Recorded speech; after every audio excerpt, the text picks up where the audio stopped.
मौलाना शमसुद्दीन के तमाम बयानात और डेली दर्स कुरान को सुनने के लिए मौलाना शमसुद्दीन यूट्यूब चैनल को सब्सक्राइब करें और साथ में बेल के आइकन को लाजमी दबाएं ताकि हर नई आने वाली वीडियो आपको मिलती रहे। कुरान मजीद का हर लफ्ज बोल बोल कर कह रहा है कि ये इंसान का कलाम नहीं है, और इसकी गवाही वो अरब के शायर जो है उसने भी अपनी जुबान से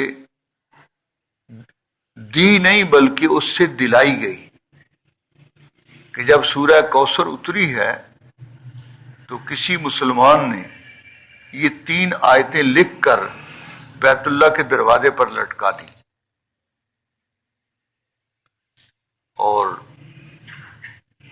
एक शायर जो है जो अरबी का बड़ा माहिर था, क्योंकि बैतुल्लाह शरीफ के अंदर उस जमाने में वो कसीदे जो अरब के मशहूर शायरों के थे 10 कसीदे वो लटकाए हुए थे, और उनके बारे में वो इनको इसलिए लटकाया गया था कि ये ऐसे शायर हैं कि जिनके कलाम का कोई शायर मुकाबला नहीं कर सकता। वो कलाम में आला किस्म के कसीदे थे, लेकिन जब कुरान उतरा है तो कुरान मजीद ने अपनी अजमत को मनवा लिया।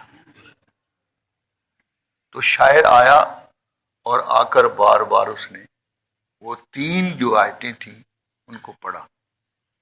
अब उसके नजदीक तो ये 3 मिसरे हैं, शेर जो है 2 मिसरों से मुकम्मल होता है, और रुबाई जो है उसके 4 शेर होते हैं। तो उसने कहा भी ये 3 शेर जो हैं, ये 3 शेर तो दुरुस्त हैं, लेकिन इसके साथ चौथा मिसरा होता तो ये रुबाई बन जाती।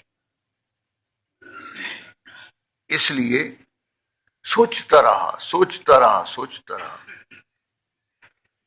और बार बार पढ़ता रहा, इन्ना आतेना कल कौसर। अब देख लें, हर आयत के आखिर में रा आता है।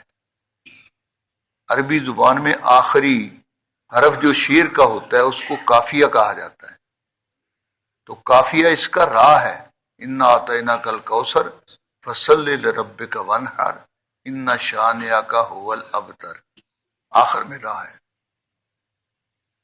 तो चौथा उसके ज़हन में नहीं आ रहा था, बड़े अपने दिमाग पर जोर दिया,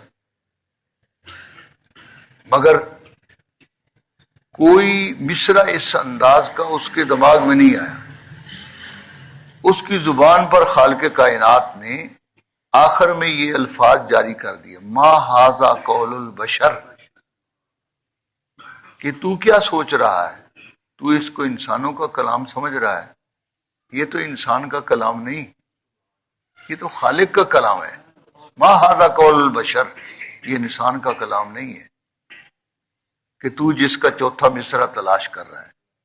ये 3 आयात हैं जो खालिक कायनात ने उतारी हैं, ये अल्लाह का कलाम है। तो इस कलाम जैसा कलाम कोई बना ही नहीं सकता।